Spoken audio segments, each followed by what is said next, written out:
If you had lived in that era, you probably would have died long before reading these words. Not because of war, not because of wild beasts. The most common reason your ancestors didn't live to be the age you are today was much simpler and far more brutal. It is often said that the average life expectancy of ancient humans was only about 30 years. That number is correct, but it is telling you a half-truth. And the other half is what completely changes how you view the past. The statistical illusion. Let's start with that exact number, as this is where the biggest misunderstanding occurs. When demographers calculate the average life expectancy at birth of an ancient society, they don't mean that most adults died at age 30. The average is dragged down drastically by a single factor: infant and child mortality rates. Anthropologist Rachel Kaspari, along with colleague Sang-Hee Lee, published a study analyzing the dental fossils of hundreds of hominins and ancient humans to estimate their age at death. Their research revealed something crucial. If a person survived the perilous stage of childhood, the chances of living into late adulthood, and even old age, were very real. In other words, simple math is deceiving your intuition. If half the children in a community die before the age of 5, and the other half live to be 70, the average life expectancy still calculates to roughly 35. No one actually lives to that average number. It is a statistical illusion, not a biological reality. So the real question isn't, why did ancient humans die at 30? The right question is, why did so many children fail to survive their early years? And what killed the vast majority of those who didn't make it past that stage? The real causes of early death. 1. Infection and disease. The first, and biggest, answer is infection and disease not being eaten by wild animals as movies often depict. In a world without antibiotics, vaccines, or an understanding of bacteria, a minor skin wound could become a slow death sentence. A scratch from climbing a tree, a cut from crafting stone tools, an abscessed tooth, all had the potential to lead to sepsis that the body had no way to fight other than its own natural immune system. Paleopathologists studying ancient remains often find signs of chronic infections on bones, evidence that many individuals lived with pain and infection for a long time before their bodies finally gave out. Diarrhea, which today for most people living in developed countries is merely a day of discomfort, was once one of the leading causes of death in young children throughout most of human history. Due to severe dehydration, with no electrolyte solutions or IV fluids, a child could die in just a few days from an intestinal infection that today would be treated with a simple course of antibiotics. 2. Childbirth. The second factor, less talked about but incredibly important, is childbirth itself. As analyzed in many anthropological studies, human bipedalism narrowed the pelvis, while fetal brain size grew increasingly larger through evolution.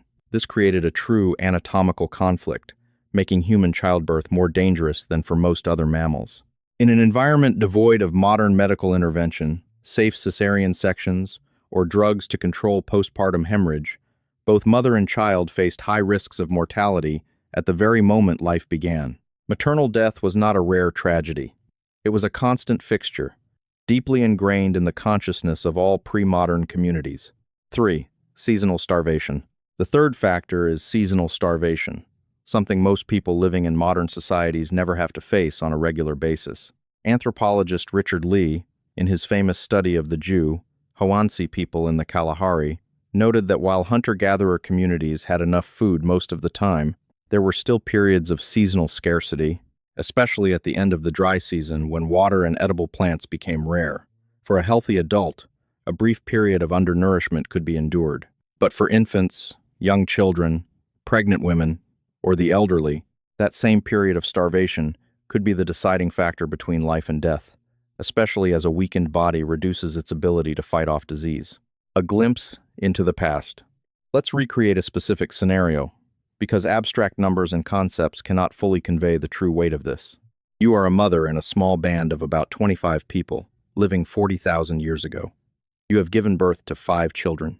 2 of them died before they could walk, one from a high, unexplained fever that lasted for days, the other from severe diarrhea after eating something unclean during the season of food scarcity. You are no stranger to burying a child, nor are you a stranger to hope, for your 3 remaining children are alive, healthy, learning how to find water, learning how to identify which fruits are edible, and learning how to survive exactly as you were taught. This was not a life steeped in constant mourning, even though loss was an unavoidable part of it. It was a life where humans learned to carry both grief and hope simultaneously, because there was no other choice. The grandmother hypothesis and the value of old age. Now for the part that surprises many the most, the thing that completely overturns the popular image of ancient humans' low life expectancy. If a person made it through the risky stage of childhood, avoided common diseases that caused early death, and survived childbirth if they were a woman, the chance of living into old age was not unusual at all. The research by Kaspari and Lee, mentioned earlier, found that the proportion of people living to an age considered grandparents, meaning old enough to help raise a third generation, increased significantly during the evolutionary phase of modern humans compared to earlier ancestors. This suggests that the longevity of the elderly was not a random phenomenon, but may have played a crucial role in the evolutionary success of humans, as the elderly carried survival knowledge accumulated over decades. The role of these elders was not merely symbolic. They were the only ones in the community who remembered the worst drought that happened 30 years ago and how the group survived it. They were the ones who remembered exactly which plants could be used as medicine to lower a fever. They were the ones with enough experience to recognize the early signs of an approaching harsh winter, based on a lifetime of accumulated observations that a younger person simply hadn't had the time to learn. This is the crux of a concept anthropologists call the grandmother hypothesis, proposed by anthropologist Kristen Hawkes and colleagues based on research on the Hadza people in Tanzania. This hypothesis argues that women past their reproductive years are not merely living on in a biologically meaningless way. They play an active role in foraging, caregiving, and passing on knowledge to descendants, thereby increasing the survival chances of the extended family.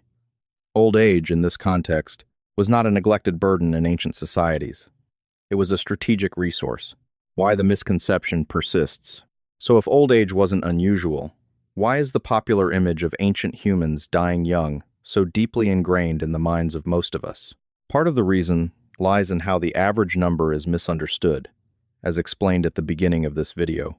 But another part is that archaeological studies, especially in the early stages of the field, tended to discover and analyze the remains of those who died at younger ages more frequently. This is partly because older people's bones are often more brittle and decay more easily over time, leading to poorer preservation at archaeological sites, and sometimes they were aged incorrectly based on older analytical methods.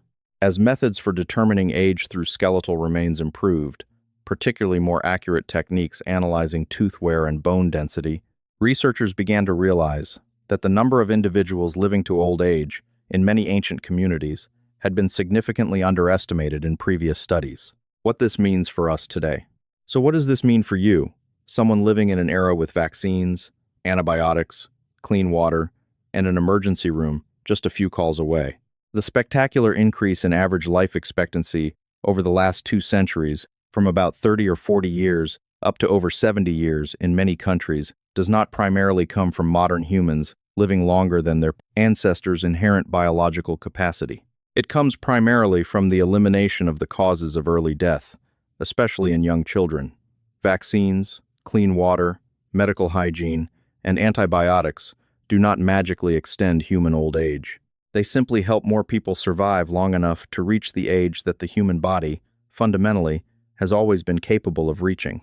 In other words, your genome hasn't changed much compared to a person living 40,000 years ago.